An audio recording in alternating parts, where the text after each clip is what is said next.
নমস্কার বন্ধুরা, তোমরা সবাই কেমন আছো? আশা করি সকলেই ভালো আছো। আজ একটা খুব গুরুত্বপূর্ণ কথা আমি তোমাদের সাথে শেয়ার করতে চাই। এটা সহজ কিন্তু খুব গভীর সত্য। আমরা প্রায় সারা জীবনেই শুধু নিজের জন্যই কিছু করে যাই। যেমন আমি পড়াশোনা করি, সেটাও আমার জন্য। আমি চাকরি করি, সেটাও আমার জন্য, আমার ভবিষ্যতের জন্য, আমার লাভের জন্য। তারপর ধরুন আমরা ভাবি যে আমার গার্লফ্রেন্ড, আমার বউ, আমার হাজব্যান্ড, আমার পরিবার সবই কিন্তু আমার। এই আমার আমার আমার আমার আমার এরকম ভাবি। আমরা সবসময় বলি সব কিছুই আমার, আমার সব, আমার বাবা, আমার মা, আমার ছেলে মেয়ে, আমার সুখ, আমার উন্নতি, সব কিছুই নিজের কেন্দ্রেই কিন্তু আবদ্ধ। এতে কোনো দোষ নেই। নিজেকে ভালোবাসা, নিজের স্বার্থ দেখা এটা দরকারি। এতে এনার্জি বাড়ে আর নিজের যে আত্ম উন্নতি সেটা হয়। কিন্তু একটা জিনিস আমাদেরকে খুব আমাদের কাছে খুব মিস হয়ে যায়। সেটা কি না, ঈশ্বর আমাদের এই পৃথিবীতে পাঠিয়েছেন শুধু নিজের জন্যই কিন্তু বাঁচার জন্য পাঠায়নি, বরং যাতে আমরা অন্যের উপকার করতে পারি সেই জন্য। তোমাকে যদি আমি জিজ্ঞাসা করি, তুমি জেনে শুনে পুরো সচেতনভাবে কার জন্য কি করেছো, এরকম একটা লিস্ট বানাও যে আমি অমুকের জন্য এটা করেছি, তমুকের জন্য ওটা করেছি। সেই লিস্টটা তুমি বানাও। তারপর এই লিস্টটা বানাবার পর এর আরেকটা উল্টো লিস্ট বানাও, মানে আমার জন্য কে কে কি করেছে এরকম একটা লিস্ট বানাও। তাহলে কিন্তু দেখতে পাবে যে তোমার জন্য যারা কিছু করেছে তাদের সংখ্যাটা কিন্তু তুলনামূলকভাবে অনেক কম দেখতে পাবে, অনেক কম দেখতে পাবে। মানে বেশিরভাগ লোক তোমার জন্যই কিছু করেছে। তুমি যাদের জন্য কিছু করেছো সেটা অনেক ছোট লিস্ট হবে। একবার করে দেখো। এটা বলার উদ্দেশ্য কাউকে কিন্তু দোষারোপ করা নয়, বরং বোঝানো যে সময় এই যে এখন সেটা অন্যদের জন্য কিছু করার।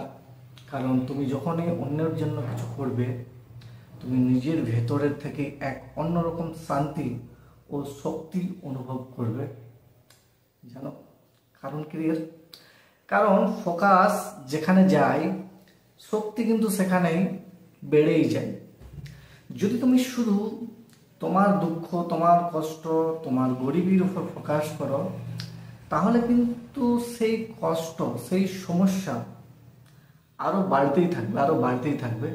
কিন্তু তুমি যদি ফোকাস করো অন্যের সমস্যার সমাধান করতে, তুমি যদি ফোকাস করো কাউকে খুশি করতে, তাহলে সকল পজিটিভ এনার্জি সেগুলো 10 গুণ হয়ে তোমার কাছেই কিন্তু ফিরে আসবে। যেমন তুমি কোনো গরিব বাচ্চাকে কোনো রেস্টুরেন্টে নিয়ে গিয়ে খাওয়াতে পারো, অথবা কোনো দরিদ্র মানুষকে নতুন কিছু জামা কাপড় কিনে দিতে পারো।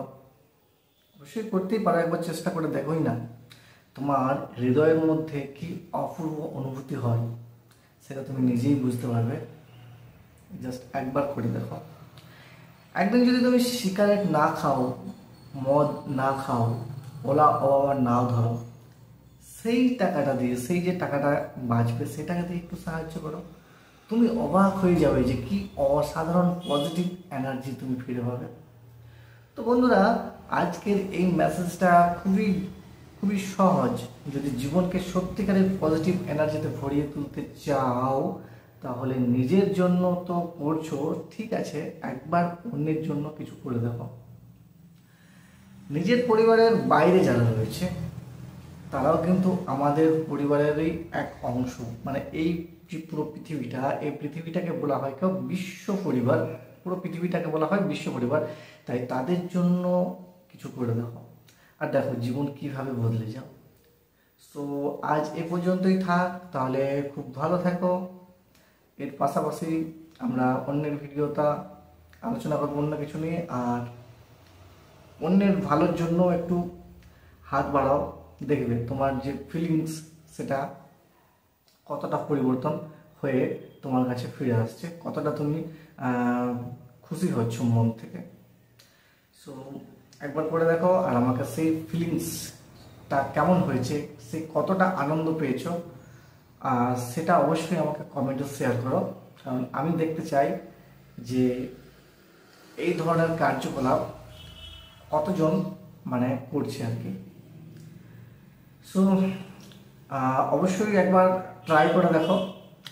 সো ততক্ষণ পর্যন্ত বাই বাই, নাইস ডে, ধন্যবাদ।